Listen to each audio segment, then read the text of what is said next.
To another breaking story now, this one in San Francisco. A jetliner en route from Seoul, South Korea, crashed while landing this afternoon. The early images showing thick black smoke pouring from the plane's fuselage. Remarkably, passengers were on Twitter moments later sharing their experience, many of them having gotten off the plane on the emergency slides. Global National's Robin Stickley is joining us now with more details. Robin.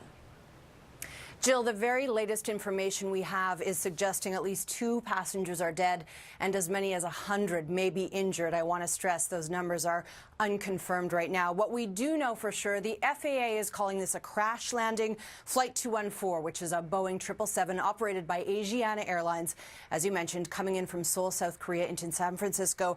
We know there was no emergency declared ahead of time. From the debris field, as you take a look at this, there's speculation already that the plane basically landed short, that the tail touched down first, striking that embankment, that kind of seawall area.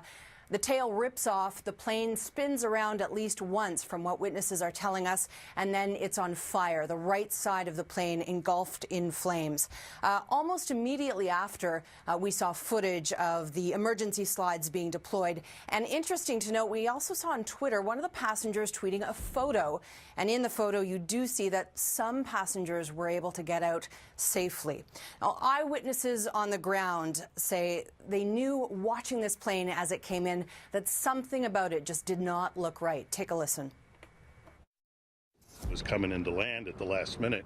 You could see the front end pop up and then slam down.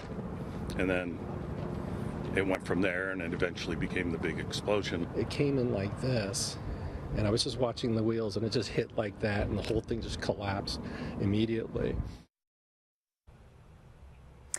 Well, the damage to the body of the plane is extensive, but if there's any good news here, Jill, it's likely that, this was a flight 10 hours in, so it was not carrying maximum capacity fuel.